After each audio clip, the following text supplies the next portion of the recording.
Welcome back to How To with Kevin. It's spring, and for me, that means grilling season.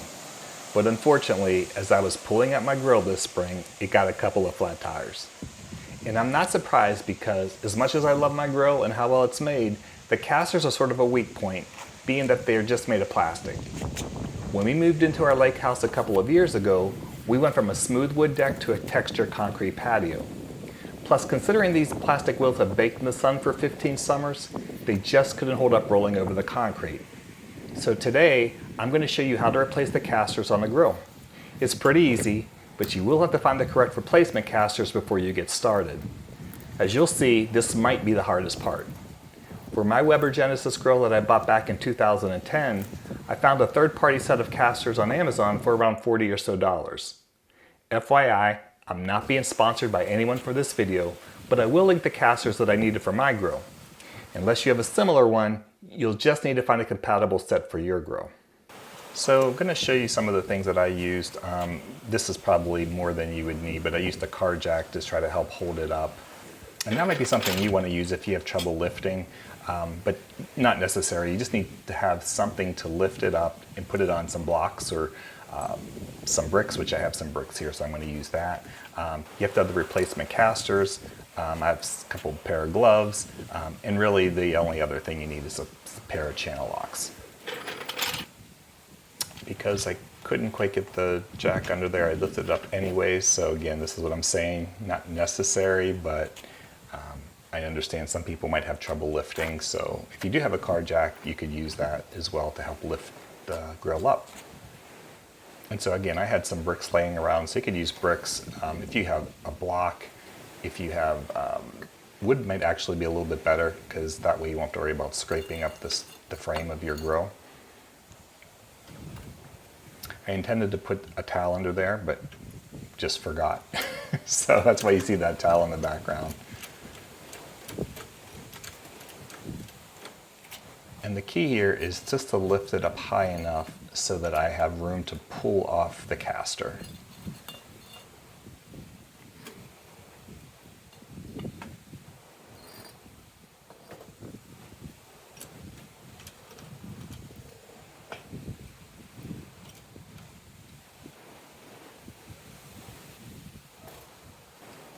So with the channel locks, all you gotta do is get a good grip on the bottom of the caster and just pull straight down. It'll take a little bit of effort, but nothing that is super hard or strong. You just will have to give a nice little tug on it. With the casters, they give you these replacement pieces, but as you'll see, I did not need to take that out. And the current caster just fit right back in there. And so here's a view of the old insert. And again, it's just held on and didn't come off easily, so I just left that one and I took the caster, which is really the part with the wheel.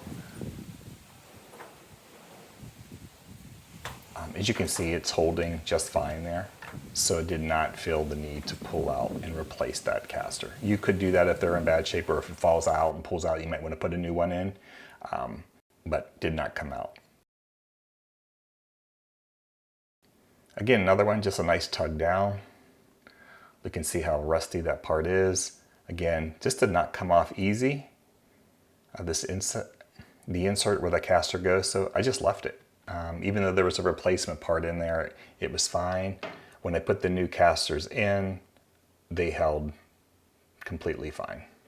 So you can see just a little push up, and then it just hangs and stays in there. So one side done. I will lower the grill and we will go to the other side. The main point of this video is to show you how I extended the life of a grill that's been pretty good to me for under $50.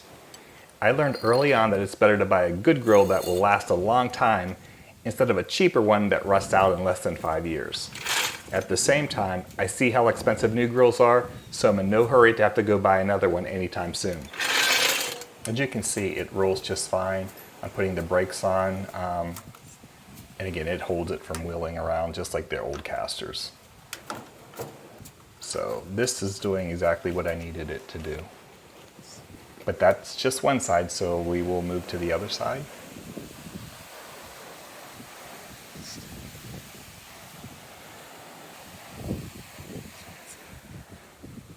And once again, I'm using the car jack.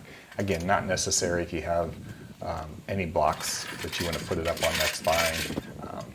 You know, if you do want to help just lift it and you have trouble, you obviously could take out the propane tank. I did not do that. Everything is completely there, but just wanted to show you the differences of the casters. You can see how those pieces over time have gotten bad. That's the old one.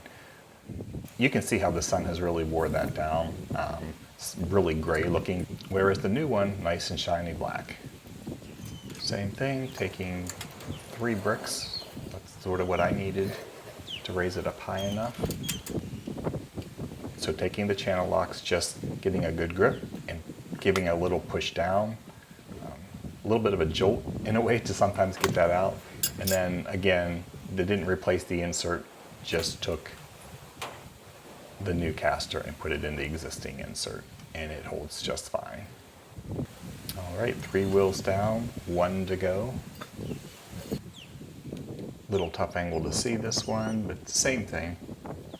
Taking the channel locks, squeezing it on, and then tugging and pushing it down.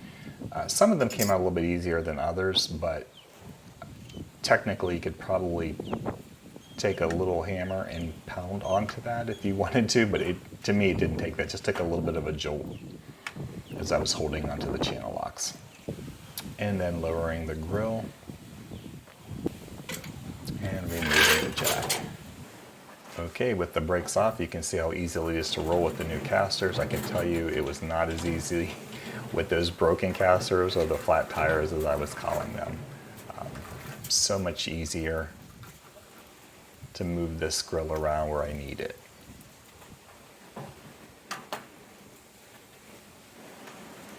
And then again, just to show you putting the brakes on, you can see it holds the grill in place. They work just fine. So there you go. I successfully and easily replaced the casters to extend the life of a grill that's been pretty good to me for the last 15 years for under $50. I hope you found the video helpful, and if you did, please like it. And if you're like me, just a regular person that likes figuring things out to do a variety of DIY projects, definitely consider subscribing. I'd love to have you on board. Thanks so much for watching, and have a great day.